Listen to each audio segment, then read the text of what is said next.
I'm here with Jolly Roger and Decronus, talking today about the X-Files Deep State. Mwahaha. The truth is out there on the Bamsters Rated R podcast. Do do do do do do.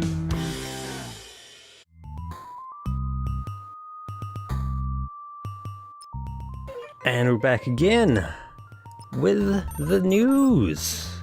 Currently, the episode is 104. How did we make it to 104 episodes? Gee. I truly have no idea, because it's just a case of we've been doing it, and suddenly we hit 100, and now, 104. So yeah, we made 104 episodes. So, gee, how are we going to kickstart this episode of the news? I see what you did there. You see what I did there? I do, yeah. You've been looking into the documents, and you've been checking out what we've got planned. Accidents happens, man. Accidents happen. Yeah, every so often I like to go over to the Kickstarter things and check if there's anything interesting. There's always weird shit that, we could probably do whole episodes about. But I figured since we're a little bit more gaming-centric than weird races and what the hell was this? Internet of thingies? Or board games. There's always a lot of board games on there. Oh, there's actually a lot of good board games. We really should do a special on that at some point. But video games, and these two I kind of bring up because of reasons. First one is Bevontule. I have no idea how they want to pronounce it. Bevontule, Altar of Roots. It's kind of this role-playing game. Tactical, but where they mix pretty much every style they can find. Like the visuals are very much Western, the whole setup looks very Western RPG-ish, but a lot of elements of Japanese and strategy turn-based RPGs are in there as well, and it is a tactical turn-based RPG. Yeah, I watched the quick video on that. I think it was just linked in the Discord a while back. I was like, wow, this is all over the place. This could be interesting. Yeah, they've done a lot of world building. They've done a lot of, the whole races, geography, blah, blah, blah. All the things that really makes a world seem as if it's there. Yeah, it didn't look as rough as a lot of Kickstarters I've seen in the past that have a big, huge open world type thing going on. It didn't look as rough. It looked like there was a lot more polish involved in this one. That's also why when somebody, we got approached by somebody and said, oh, could you take a look at this and say what you think? Like, this one's worth bringing up. So, yeah, they say their technical role-playing game, it occurs on the surface of the continent Onik. Again, I have no idea how to pronounce any of the words and names they used in this one. But it's like, here's a freaking big continent island thing. Again, it won't be that big, but that's how they present it. A big landmass surrounded by sea, and that's where everything takes place, so you can't kind of run off. And then you have to figure out basically what's going on. So there's a story to dig into. Nice little, it seems to be single-player game. Yeah, I believe I'm going to try this game out, and the thing I'm worried about most is callouts. I'm not going to be able to pronounce any of this stuff. I'm American. It just doesn't work that well. Oh, we definitely have plans for you to try it out, so I think at this point we should just say, stick around and hope to see Jolly live streaming it.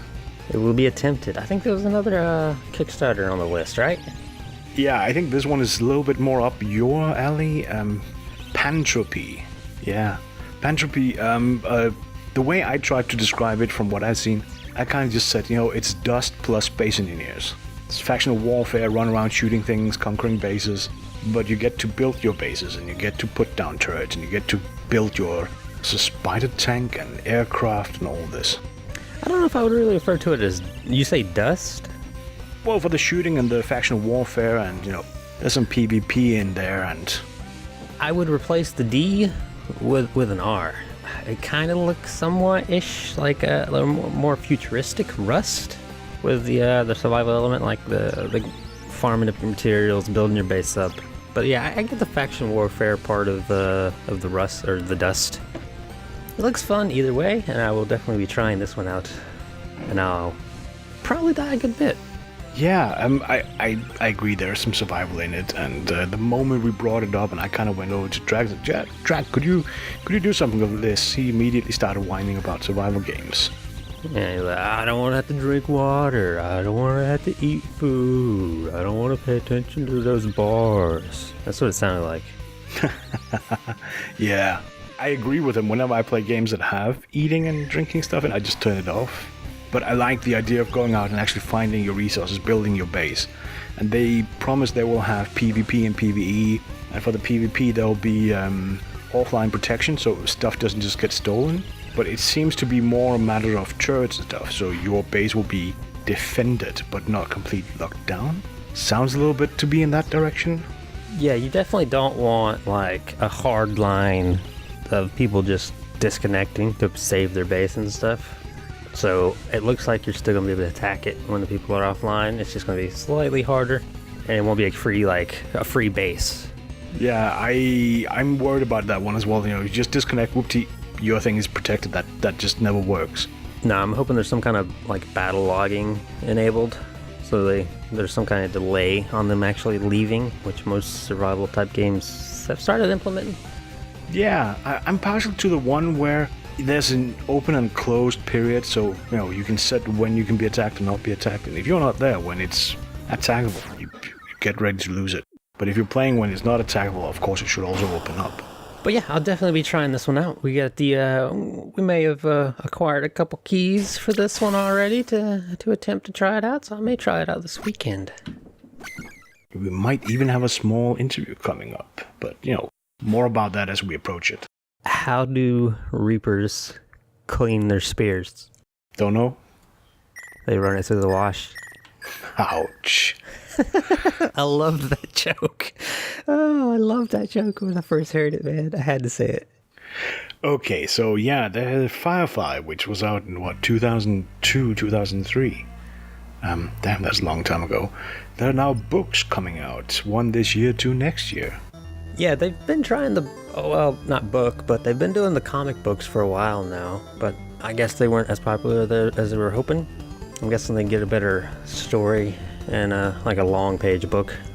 I'm looking at the first one that's coming out this October. Captain Malcolm Reynolds finds himself in a dangerous situation after having been kidnapped by a bunch of embittered veteran browncoats. I'm sorry, wasn't that half the TV series already? Wasn't he constantly in dangerous situation, constantly getting kidnapped and constantly running into either the browncoats or the other side? Well, isn't that every TV show ever? Yeah, but it's just, this seems a little bit repetitive. Alright, I'll tell you what I want. Like, I get they're doing the books, they did the comics. I want an animated series on Netflix. Like, that's all I want. Animated series on Netflix. That could probably be done, except I think, don't Fox have the rights? Wait a second. Wait, no, if Disney... No, screw you. Did Disney buy the rights to that? Yeah, Disney got the rights, because Disney got the rights for everything that wasn't Fox News and Fox Sports. Which means Captain Malcolm in his little pretty bonnet is a Disney princess. I'm very disappointed in this how this unfolded on me here. I will not be purchasing a Disney streaming service. As my name says, Jolly Roger, I will find other ways. Yeah, that thing is gonna bite us in the ass, isn't it? Disney streaming service, literally everything Disney is gonna be on their streaming service, which means for us over here in Soviet Europistan, there'll be no way for us to watch Marvel things. Well, and like there's going to be 0 R-rated material, so I guess Deadpool's not going to go show up on the streaming service. Is Deadpool part of that? Yeah, he's in that side of Marvel. Yeah, he is. So yeah, I mean, like, no R-rated stuff. I'm guessing they're keeping their partnership with Netflix for a couple things, because I mean, Punisher is R-rated, I'm pretty sure. Yeah, I think the agreements that existed with Netflix for Netflix produced content is staying in place. But non-Netflix content is supposed to leave, or at least theorized to leave Netflix. That's why day. Over here it's gonna hurt us, because that's the only streaming service we have that would carry it. I doubt Disney would stream over here. So we don't have Hulu. You guys have Hulu, right? So UK and Scandinavia has Hulu. The rest of Europe doesn't. Either way, bad times. They need to just partner up with Netflix for the Firefly animated series. Yeah, I could see the fun part in a new Firefly series that's just not that group, but a different group, but set in the same universe. The universe itself was interesting. Yeah, there's a lot of different ways they could go with it. I could always do cameos, like, the finale, and then all of a sudden you have cameo of this amazing character popping in here saying, "What's up?" just looking down these lists, the one that comes out October 2019 sounds really interesting. They discover the location of one of the Ark ships. That could be worth reading. Yeah, I mean, it goes without saying, I'm American, so the whole reading of the books is probably not going to be down my alley. But if they did an animated series, I would watch it. And I'm thinking we're about wrapping up on the news here.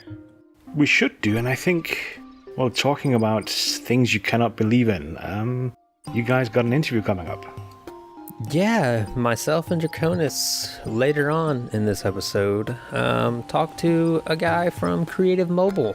They've just put out a game called X-Files: The Deep State. It's a mobile game, and it's pretty cool talking to the guy. I guess for me, I'm out of here. This was G, and enjoy the interview. You're listening to the Bamsters Rated R podcast. I'm Brandon from the X-Files Deep State. And we're back with the interview portion of this episode. I'm Jolly Roger. I'm joined with Draconis, and we have Brandon from Creative Mobile, I believe is the name of the Hello. developer / publisher. You guys self-publish, right? We do, but in this instance, we're working with our partners at Fox Next Games. Gotcha. And the game we're going to be talking about is Draconis. I was really hoping Draconis was going to do the music right there. Like, that was your cue. That's right, he's going to do it later. You can just drop it in post-editing. So I guess Brandon, why don't you? We'll start out. Why don't you introduce yourself? Talk a little bit about the company and how many there are and who you guys are. Okay, so I am the creative manager of the X-Files project at Creative Mobile, and we are a independent studio located in Tallinn, Estonia. We have a fairly small but dedicated team, and our studio is about 120 people total. For the last, let's say, generously a couple of years, we've been working and developing on the X-Files Deep State project in various incarnations and forms. Very nice. I think the started out in like 2010 or something like that, so you guys have been going strong for a few years here. Yeah, we've been around on the mobile scene for a while. Originally, the studio really got rolling, literally, when the Google Play Market got started, and they hit on a really great title called Drag Racing. So after Drag Racing, we had a number of incarnations of Drag Racing games, and then followed up with a 3D Drag Racing title called Nitronation Online. Since Nitronation, we've been expanding out into games publishing, as well as publishing more in-house titles. So we have a very cute game called Zoocraft, which is about managing your own zoo, doing strange genetic experiments to make animals and that sort of thing. And of course we have the X-Files Deep State, which just came out this week. And we have a few very interesting projects on tap that I unfortunately can't talk about. Classified, right? Classified. Yes, classified. For the classified stuff, yeah. Yeah. I saw what you did there with the whole rolling. It got rolling with the. I saw that. That was nice. It's not. I got you. So I've got to ask, because it's been ruined for me. In some ways, you mentioned that you guys are from Estonia, and one of the guys on the show, his wife is from Estonia. And have you ever watched the show Person of Interest? Person of Interest.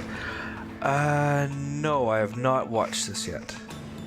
I only ask because at some point in that show, it takes place in New York City, and one of the main characters is like this like super computer hacker, but they run kind of a service where they protect people, and at one point they run into a group of folks that they say are the Estonian Mafia. And yes, the funny thing about kind that, of a real thing, actually. Oh, see, is it? Because when Genius was talking about it, he was saying that there really isn't an Estonian Mafia that he knows of. And the other funny thing about that is him and his wife would watch the show, and they can't figure out what language they're speaking in because it's not for Estonian. Yeah, actually, there is a thing of the Estonian Mafia. It's basically, we are a very, very small but very active tech hub. And Estonia is very much, I would say, 21st century living here. So they've invested very heavily into IT. And actually, little known fact, the NATO Cyber Warfare Division is based in Estonia. So there's a lot of, let's call it cyberpunk things happening here in Tallinn. So it doesn't end up being anything like the Swedish Mafia.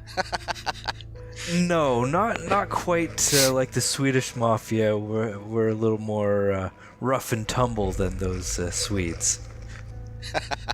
I just had to ask, though, because every time I hear Estonia now, I think about the story that he tells about that. But yeah, so, actually, the reference comes from, let's say, during the 90s and after that, like the biggest innovation was Skype. So there were some precursors to that, and then Skype came out. That was huge, and since then there's a very small but dedicated hub of tech innovators who have sort of taken on the moniker of the Estonian Mafia because it's such a small country, everybody knows everybody, and especially a lot of people come here to work in IT. Like it's almost a stereotype that a foreign guy comes to live in Estonia, work in IT, and get like a Estonian girlfriend. Well, okay, so I've listened to you, and I've never met you before, but it almost sounds to me like your accent. Are you from Canada? Yes, I am. I'm originally from southwestern Ontario. Oh, okay, cool. So then what I'll do is I guess I'll switch it back to the topic at hand then, and can you talk a little bit about the game itself, the game mechanics, how the game itself works? And Sure. Okay, I'll give you a very top-level overview, and then we can get down to the nitty-gritty. So, X-Files Deep State is let's call it a mystery investigation game, or if you want to call it hidden object game, an adventure game, detective game. There's many ways to frame it: casual game, puzzle game. There's a lot of different elements. I kind of stick with mystery investigation game. So you play a rookie FBI detective who gets pulled onto a strange case, which inevitably leads to investigating more strange cases, and ultimately you end up working for the X-Files. The game itself is mobile based, and we also have a Facebook version. It's free to play with in-app purchases. Right now we have one season, and the seasons basically follow the same kind of style as the X-Files. Some cases are Monster of the Week type episodes, and then some cases deal with the mythology of the X-Files and conspiracy and all this kind of things. Each season is about 6 cases long. The 6th case, or the finale of season 1, should be coming out shortly after launch. And we have a couple of seasons already written and in development. Okay, so you guys have plans to keep going with this for a little while then? Oh yeah, definitely. I think the biggest point is that this year is the 25th anniversary of the X-Files. So this is kind of like a really cool time to be releasing this kind of project. Of course, we had the season 11 of the show. and 25 years of the X-Files as a entity or franchise in general. And we are the first X-Files game to come out in, I think, about 13 or 15 years. So people have been waiting quite a while, and we've gotten a lot of comparisons to games or game studios that we really love. So it's kind of an honor to be compared to them. Man, I can remember watching the original seasons of X-Files. You're making me feel old at this talk. I've been 25 years old now. Yeah. So I guess I know it's a little bit of a controversial topic, but talk a little bit about how the in-app purchases tie into the game and how those work with the game. Okay. Well, basically, like many titles of this genre, we have in-app purchases and energy systems. So to investigate scenes, you should spend some energy. If you complete the scene successfully, you get that energy back. If you want to speed things up, if you want to customize your character, if you want things to move a little more smoothly, or if you're in a rush, of course you can make in-app purchases, and those purchases help to fund our development and help to keep the game going, because since it's free to play, there's no strong obligations to make any purchases. It's totally possible to play without. But the reality is, and especially nowadays, a lot of people have had a strong reaction to this kind of monetization system, and there's people who don't like it, and that's totally fine. We've actually had a lot of people asking about if we're going to release any sort of premium version or a single purchase version, and I think if there's enough demand for it and it makes sense to do so, then anything's possible. So for those who want to support the game and the development of the game, that's the best way to help us out. If you're not interested, there's no obligation to pay. Well, I think maybe Jolly can probably back me up on this, but I think the big distinction here is that you guys have released this so that people can play it for free, and you're not required to make any additional. There wasn't a charge for the game, and then you still have to do these in-app purchases. So it makes sense. Exactly. I mean, you guys got to make your money somehow. Yeah. And I mean, there's people that don't like it, and they're never gonna like it, and they're not interested in it, and that's totally fine. Like that, we totally understand. Being gamers ourselves, but the market as it is and the kind of development that you do for mobile games is very nuanced compared to how you would develop, say, a console title or a Steam title or anything like that. Yeah, personally, like free-play games, I think it like an old-school arcade. I'm going in the arcade, I'm putting a quarter in, I'm playing, I screw up, well, I put another quarter in. It's not like you're getting charged to go into the arcade and then paying again to play. It's like it's a free game, man. Yeah. Sit in the dentist office, play your game. Exactly. People play on the bus on the way to work, during the break.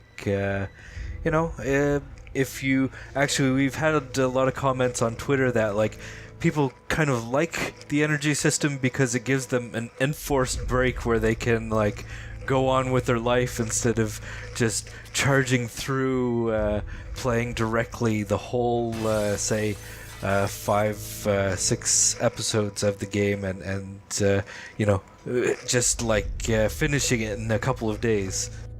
Yeah, there's always going to be some people who just want to like charge through it. I want everything and I want everything now.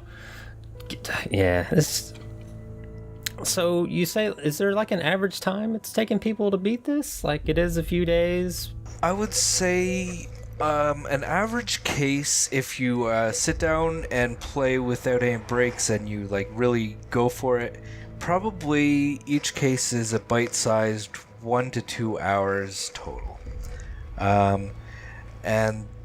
If you take your time, then of course it's, you can spread it out over the course of a week, a couple of weeks, but if you're really gung-ho and really going for it, then yeah, you can expect each case to be about the length of an X-Files episode or an X-Files movie.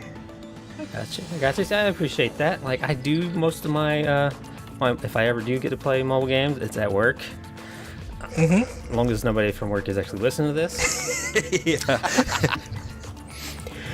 So yeah, I don't think I could do a whole hour though at work, so I would kind of enjoy the energy system myself. Well, screwed up, better get back to work. Yeah. But yeah, I'm all about customization of my character. That's where I usually spend most of my money on the free-to-play games, like free-to-plays. Yeah, and actually we're having a really good response so far. I think that's one thing that we really want to open up and develop more in the future, is giving more options, more styles, especially more haircuts and all sorts of stuff to really let anybody customize their character to really represent them however they like. Beards, there's got to be some beards in there. There has to be a beard or two. Yeah.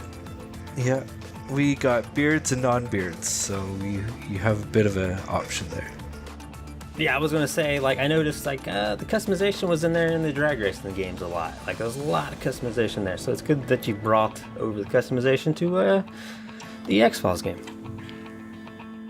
Yeah, and I think that's one thing that we're seeing with players is they really like seeing themselves portrayed. And actually, this brings us to an interesting topic, because originally when we were releasing the game, one of the big questions and big mysteries a lot of people want to know is, why can't I play as Mulder or Scully?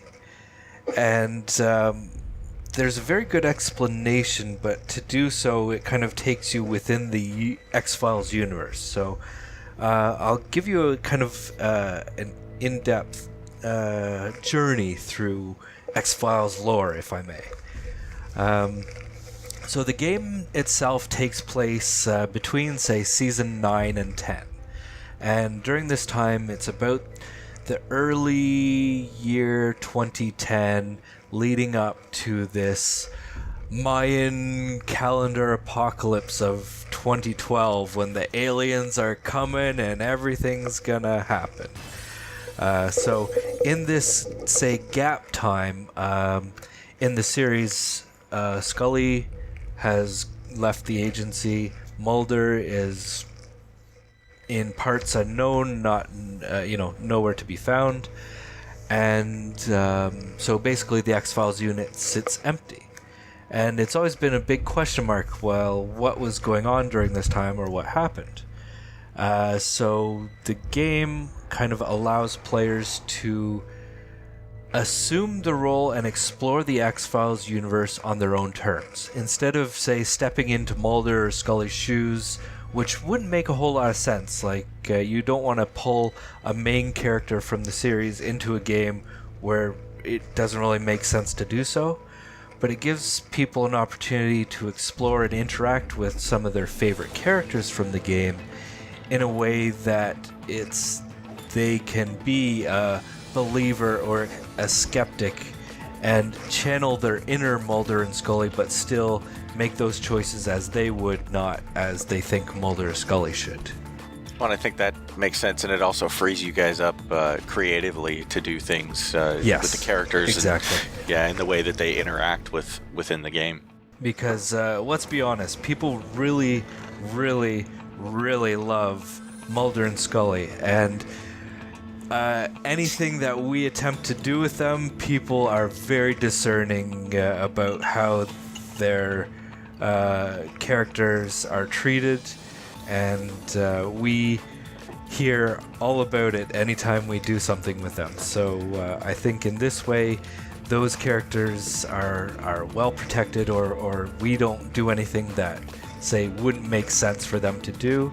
At the same time, that's not to say that you're not going to bump into a lot of these characters throughout the game. And so I can give you a few spoilers here that won't really ruin your experience, but in the prologue case, at the end of the case, we run into the cigarette smoking man. In later cases, we hear mention of Mulder.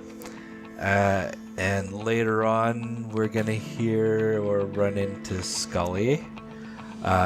We also are going to be encountering some interesting situation with Ringo Langley as well.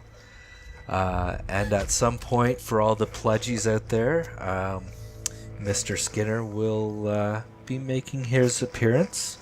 So I think a lot of those fan favorite characters you will bump into, but on your own terms instead of stepping into their shoes or wearing their costume. Yeah, that's kind of cool. I've worked my way through, I think it's the first 2 cases at this point. So I've heard mention of Skinner, but haven't seen him yet, and did recognize the smoking man at the end of the first one. But yeah, it's kind of cool to see those characters kind of show up. So it definitely reinforces that feeling that you're within that universe, filling in the gap years, so to speak. Yeah, I much prefer cameos than being the character. I think, and in general, it makes more sense to do so, because if you think to other franchise game-based titles, a lot of times it doesn't do the characters justice, and or a lot of times it just puts them in really strange situations because the way you write or experience things on screen or in a teleplay narrative doesn't necessarily lend itself to the same kind of experience that you would have in a gaming situation, if you know what I mean. So one of the things that I'm super curious about is how you guys even found out about or were introduced to the idea of even making an X-Files game. Well, unfortunately, that is classified information, so I can't really divulge too much about it, other than an opportunity arose and we jumped on it. That's 2 classifieds if you're counting at home. It's 2 so far. Yes, there's a lot of that secrecy, clandestine information, and classified documents going around in the X-Files universe. So you mentioned protecting the characters and everything, and I think you said that the fans seem to enjoy that. Have you actually gotten to meet a bunch of X-Files fans? I think you're talking earlier, maybe you mentioned going to a particular thing?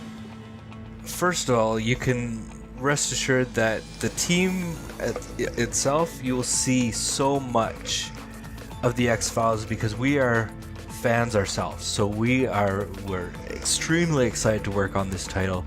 We've been putting Easter eggs and mentions to all sorts of very minutia within the game. So you're going to see lots of really cool references, and especially the more you know about the series, the more things you're going to pick up on. The reactions from fans in general has been really positive. Of course, like any diehard fan community, we get our share of feedback about things they like and things they don't like. Everything from the character artwork to some of the content inside the game. But on the whole, the response has been really awesome, and we really appreciate the feedback that people are giving us, because this really helps us to sort of go forward. And as I mentioned off air, that we are going to be hosting a pre-party for X-Fest on March 2nd. And on March 3rd, the date of X-Fest, we're going to have a demo booth. We're going to be doing Q&A session.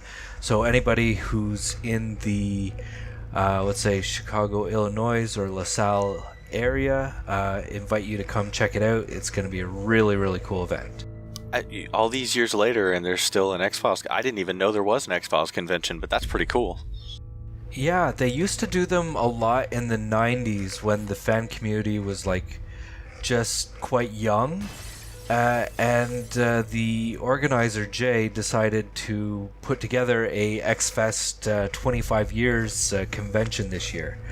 So a lot of the cast are going to come for autographs and photo ops and Q&As, and it's going to be quite the shindig, I think. That makes me think that you've got to get them to try out the game and get their thoughts on it too. Oh, definitely. If we can, we are definitely hoping to get some appearances with them. Yeah, I would imagine if anybody could party, it would be somebody from the 90s that was in the X-Files, and I can imagine the talking once everybody's well lubricated, I guess you could say.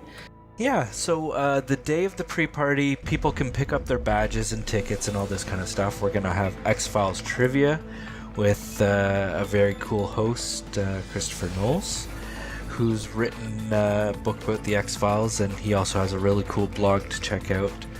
And then after X-Files trivia, we're going to have maybe a little dance party. We'll see what people are feeling before we cap off the evening and have a good time at X-Fest. So I guess that now I'm curious about X-Fest. Like, what kind of things go on there besides, I mean, typical convention stuff? You got your showroom floor and whatnot, but like, what kind of panels and stuff do they have there? I think the best way to answer that would just be to visit the X-Fest website or their Facebook page, because they're announcing new guests almost every week, and I believe they're going to have a schedule out soon. So the website is the X-Fest, or you can check out the organizer, This Con Life, and we can make sure that in your show notes we can give you the links to those. I'm all the way down in Georgia myself, so I won't be making it to that. Hey, we're flying all the way from Estonia, so you could, drive a few hours and come hang out. Don't one-up me here. Actually, there's people flying in from all over the world to come to X-Fest, like from Europe, from Asia, from South America. Like, it's a serious thing with the X-Files fans. Now my head just starts going around like what the cosplay is going to be like at something like that. Everything from the FBI suits to, the Martians and Yeah, ours is called, the pre-party is called the Agents Mixer, so we've invited agents, aliens, and X-Files to come hang out, mingle, meet some new people, have a few refreshments, and, generally have a good time. They can check out the game, we can help them get started on the game if they want to install it on their phones, and I think it should be fun. Have a little in-house tournament thing going on. Who can do the stuff the quickest? Yeah, that I think we will have either some happy hour or some special events related to. We have lots of giveaways as well, so I think overall people will be very pleased to come join us. So the game is currently available both in Android and the iOS or iTunes store, I should say. What was the release date for that? Mm-hmm. That would have been Tuesday, February 6th. And are you guys looking to stay strictly mobile or looking at it like going to any other platforms? Well, as I said before, we're primarily mobile developer, so we do have a Facebook version for people who want to play on PC, and who knows what the future holds. There's a number of opportunities or vectors that we see on the horizon, but I can't say anything specific or for sure until we see how the game performs and what the overall, the numbers decide. I know exactly where Draconis is going with this. Bam wouldn't appreciate it. Draconis is what I'm going to say. But Draconis is definitely he likes to take his console mobile, I guess you could say, his Switch. Mm-hmm. We've also had a lot of interesting requests about Switch, but I would say even with Switch economics, that's a whole discussion in itself. I would imagine so. That's actually kind of a funny term. I haven't heard it put that way before, but I like that, Switch economics. But Jolly, you knew I had to ask, because this... I knew exactly where you were going with that. I knew what you were doing. I know. Actually, we have a lot of people in the office who love Switch, and we've been having like Switch parties in the evening sometime after work. Draconis definitely likes to bring it up any chance he gets. I don't blame him. Yeah, it's quite cool, and I would love to see this game spread its wing and fly onto as many platforms as possible. So who knows what the future holds. I think that really is up to the audience and players and community to help us decide. Well, and on that, so how much freedom have you guys been given with the story as far as like, are you able to tell pretty much any story that you guys have wanted to with this, or? I think the really awesome thing about the X-Files is you can put or tell so many different genre stories in the same universe. Some stories are very creepy, some stories are very, let's say, just totally out there and funny. Some stories, a lot of stories, and especially about the X-Files in general, is it's all very zeitgeist based. So what are the fears of the society at the time, and how do you tell stories around those fears or worries, or what are the fringes of science at that point? I mean, if you look at what stories they were telling in the 90s, that's like a documentary now. Like, all the things they were talking about in the X-Files at that point have come true or come to life.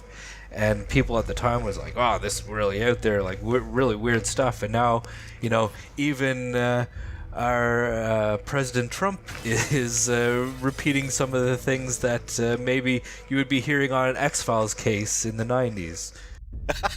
Yeah, like President Trump. I think you might be confusing X-Files with Simpsons. Yeah, right? Or Back to the Future. And that's kind of made me wonder too, that the name for the game, Deep State, is that because of current events, or how did you guys come up with the name? Well, that's an interesting story. We went through a whole very long process of name suggestions and incarnations, but this title was actually given to us by Chris Carter himself.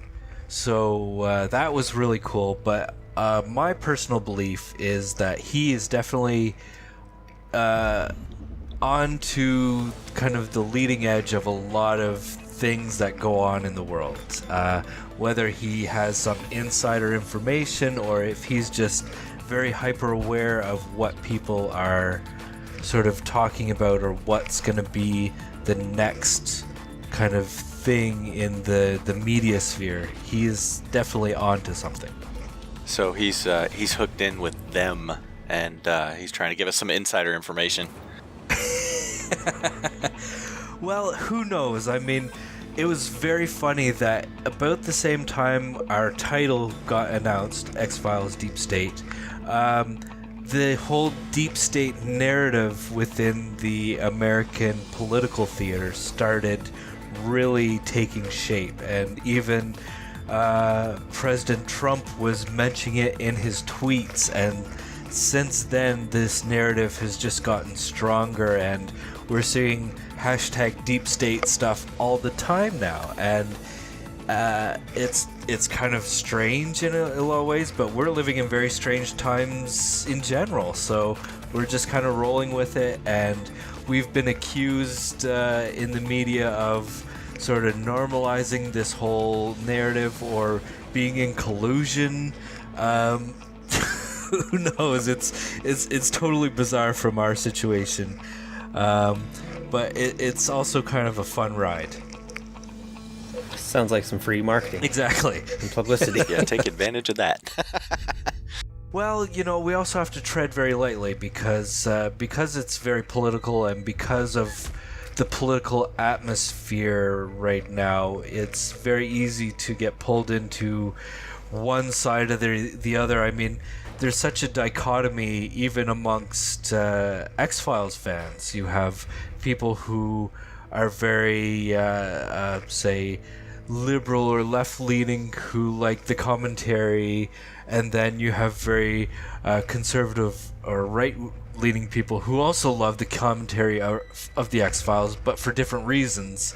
And even there's a division amongst fans, like, this is too left-leaning liberal commentary on the X-Files, this is crap.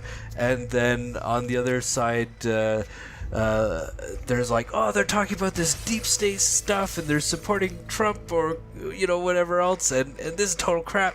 and it's like very bizarre. You can't please know. everybody, that's for sure.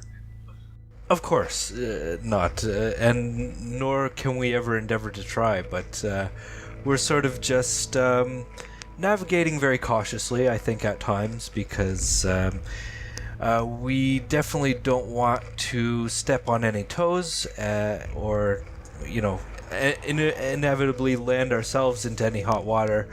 But at the same time, we have interesting stories to tell, and we want to explore kind of this strange time that we're living in. Well, just speaking for myself and only having played the first 2 cases so far, it's been kind of a fun...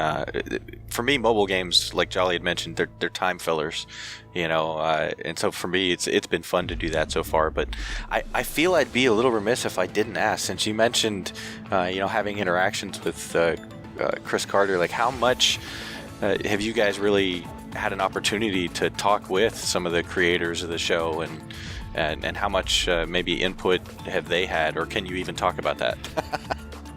I can't really talk about the process other than we have a open line of communication between our camp and our partners at Fox Next and their camp at 1013 and Chris Carter himself. So without going into too much detail, there is, as we're writing and developing things, we're getting feedback from our partners as well, and it's, I would say, a fairly fluid process. And what was it like in the offices when you guys got the contract to do this? Was it, just pure excitement? Oh, wow, yeah, it's great, we get to work on an X-Files game, or was there also a little bit of trepidation of... I would say actually the second. It's more like very excited, but you're also, as we described it, it's almost like you get presented with a bomb, because you have to, you have this incredibly powerful thing, but what do you do with it? How do you diffuse it or make it work for you? Because this is an incredibly popular and iconic franchise, and the fan base is very, very discerning. There are people who can recite lines forward and backward. They know every fact about the X-Files universe, and they are not afraid to let you know what you've maybe misplaced or done outside of the continuity. And knowing that X-Files fans are so discerning, we really had to we had to deliver. We have to do something that people will actually find acceptable, otherwise we just wouldn't survive. So it took a very long time, and actually one of the funny stories about early development is our writers met and sort of closed themselves up into a rented space for some time to really disseminate the X-Files and what they could do. The people who own the place would sometimes come by or come in to do whatever, and they would immediately have to stop talking, because they're talking about presidential assassinations, alien cover-ups, and all sorts of weird medical things and very paranormal stuff. And in common conversation, or if you just overheard something, this would be very strange and very it would raise some eyebrows, let's put it that way. But in the context of the X-Files, this is just another day in the X-Files universe. There would have been many calls placed. Yeah. The boxes of tinfoil everywhere. Yes, exactly. Because I don't want to spoil anything, but if you watched any of our previews, even one of the episodes early on in the game deals with a strange situation in the White House. And this, even today, raises a lot of eyebrows, or we get a lot of interesting comments on that. Yeah, I would imagine that'd be really awkward. Emails and stuff, just in-house emails getting sent through, and NSA's wait a minute, what? Well, you talk a little bit about the writers, coordinating themselves off and stuff. Did you guys run into any kind of strange or fun, I should say, development challenges putting this together? I think the longest thing was we were in soft launch before, and the biggest thing that we came across is a lot of the mechanics that we had that were kind of popular. There was a shift in the preferences of players, so we had to quickly readapt and tighten up a lot of the core mechanics and make things work for the audience that we wanted. And I think we really tightened up everything in the last few months. It's a long process in general for developing these kind of games, especially when you're handling IP for a large entertainment corporation. So there's a lot of discussions that have to take place and a lot of approvals that need to be made. And just navigating that on this side of actually developing a game, which is very arduous itself. One funny story actually is we did this. We do a lot of QA testing and player testing and feedback and stuff along the way.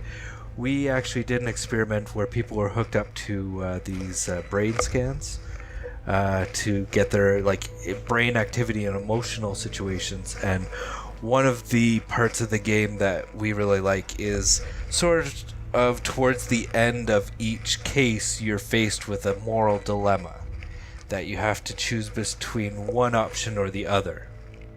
And a lot of people, when they get to this moral choice, this is like a real breaking point or emotional thing. I think the first, especially with the prologue episode, people get very, very emotional over having to choose whether to lock a kid up or let his dad take the fall. We had one lady burst out crying because she had kids and this kind of thing. And even today, you can see on Twitter and Facebook, people are like, wow, I either decided to lock up the kid because he was a monster, or I decided to let the dad take the fall, and I feel horrible about this. And people get very emotional, which is, I think, kind of the most pleasing thing is people feel something when playing the game. Wait, now, did you guys take video of that process? Some of it, yes, but I don't know if we specifically have anything about people crying. Oh no, I just meant the process of. Very mean of you, Draconis. No. I meant the process of people being hooked up and having a brain scan while playing the game. Because as soon as you mentioned that, I don't know how many people would be interested in seeing something like that. But it's kind of a behind the scenes kind of thing that I find interesting. Would be kind of neat to see the brain scans and how they're reacting to different parts of the game. Yeah, it was quite an interesting experiment, and I don't know if we have any documentation about that, but I think it was one of the more interesting things that we did just to see what was going on with people, because especially for this kind of game, psychology and emotional decision making kind of makes a big part of how you enjoy this, because it's very thrilling at the same time as you have to make these hard moral decisions, and the decisions you make affect the rest of the game. Something you decide early on will come back in later episodes, so don't just skip through the dialogue and don't think that the choices you make don't matter, because they do. Well, and one of the cool things I thought as well is after you finish a case, when you get the statistics of how you fit in percentage-wise with different people who thought or decided different ways. That was kind of neat to see at the end of that, because you don't always. I don't think too many, if any, real games. I'm not used to seeing that kind of information. Yeah, and this is one of my favorite parts as well, because you get to compare yourself to the gaming community who is playing, and we even have how you rank in terms of being a believer or a skeptic and things like that. So as you play through, you sort of find your moral compass, and you get to compare yourself to the choices other people have made. Yeah, that was kind of neat. And then when you're doing like the hidden object portion of it, and you get into the higher levels, kind of threw me for a loop when one of them is like night vision, and then I think another one maybe like reverses the screen, and it's fun because it adds to the challenge a little bit in that you maybe get used to looking at something and where certain items are, but now things that the color is missing from it, or so it does throw your eyes for a loop a little bit. It adds to the challenge. And I think it keeps things fresh because one of the criticisms for people who don't like hidden object games is repetitive play of going through scenes and finding hidden objects. Well, the people who like these kind of games love that. I mean, that's the basis of the game.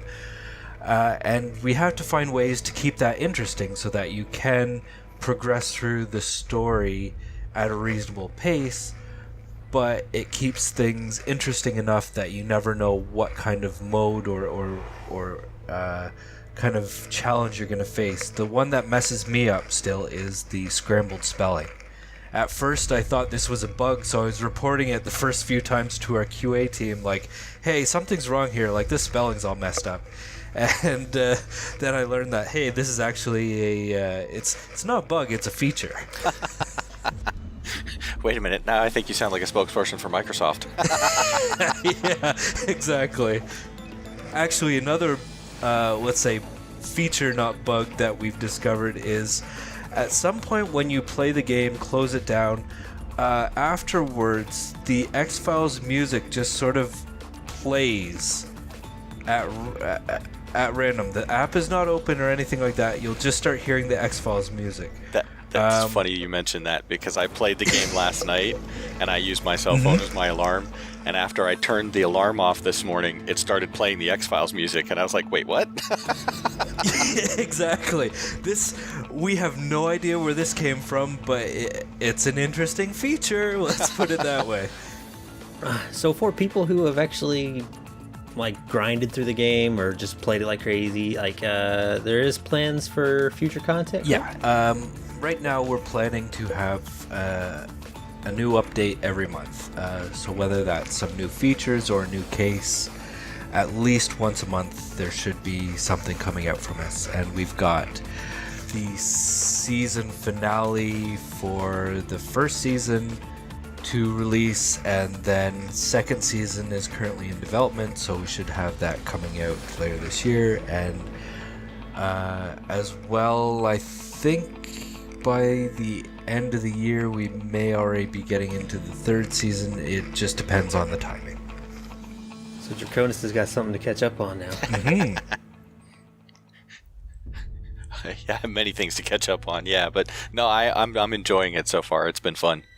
Well, I'm glad to hear it. Actually, overall I would say the response is good, and we really appreciate the people giving us feedback and giving us a rating on the App Store or Google Play. This is the best thing you can do. Even if you're not going to spend any money in the game, just give us a good rating. That in itself, some kind words, or let us know what you think of the game, that is just as good. If you're not interested in spending anything, of course, if you want to help support us, hey, our kids got to eat, so helps out. Yeah, I did check out the rating on the Google Play Store. It looked like it was 4.5, 5 stars, I think. So people are definitely enjoying the game. Well, I'm looking at the time and I see we're getting pretty close to the end here, so I think, Jolly, I'll let you answer or ask this one, or as Bam likes to call, the penultimate question. Okay.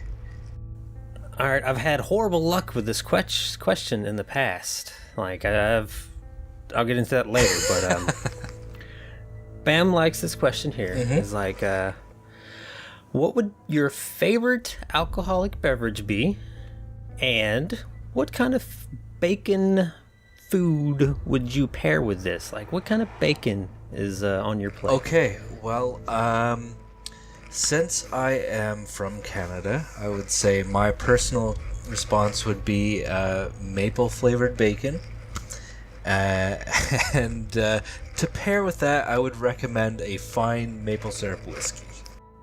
Very Canadian of you. I like the response. In the past, we may have asked a guy on dialysis what kind of alcoholic beverage he liked. So that didn't go over well. May have asked like a vegan or two what kind of bacon. So I'm definitely thinking we should get more Canadians on here. 'cause Highly recommend. I'm expecting a lot of maple, Yes. but it's better than my past responses. Yeah, you get a 2 thumbs up from me on that maple bacon. But you know what? I don't think I've ever heard of maple whiskey before. I've got to look for that now. Oh yes, this is a specialty of, especially from French Canada. I know that I think in the